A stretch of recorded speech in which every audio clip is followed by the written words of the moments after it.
This is John. He's a factory worker. And this is Jane. She owns the factory. John and Jane have conflicting hopes for the future.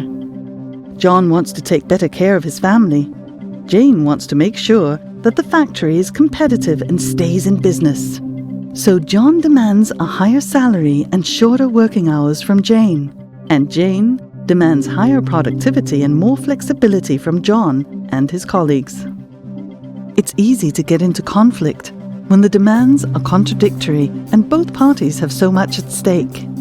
Conflict in the workplace can easily escalate into strikes and lockouts, halting productivity, hampering business, and leaving workers with no jobs. But what if John and Jane were willing and able to negotiate and perhaps reach a compromise that would improve both the conditions for the employees and make the business more profitable?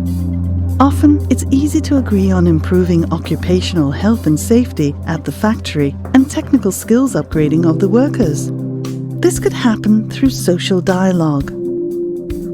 Negotiations can seem like a zero-sum game. If one part gets a large piece of pie, there's less for the other part. But social dialogue can grow the pie, leaving more to share. John is ready to negotiate, but he has many colleagues who all have their own opinions and demands. So who should Jane listen to and negotiate with?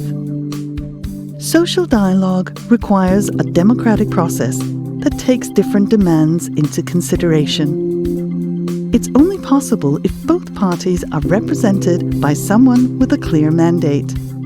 Workers can organize in a trade union and elect a representative with the mandate to negotiate with the company on their behalf. Some issues are better solved at sector or country level than in every company.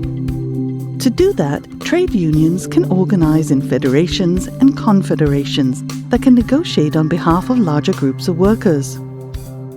Companies can also organize. They can band together in an employer's organization. In this way, they get a stronger common voice and can negotiate broader agreements. Both social partners must have the legitimacy and mandate to raise demands. Behind the scenes, each organization runs a process where they collect demands from their members and prioritize them through a democratic process. The two parties also need to have the necessary skills and knowledge to run the process. This capacity can be built through training in labor laws, negotiation techniques, or organizing. Altogether, it's about creating strong organizations and mutual respect for the process and the collective agreement. Now the two parties can negotiate collective agreements that apply across entire sectors of the economy.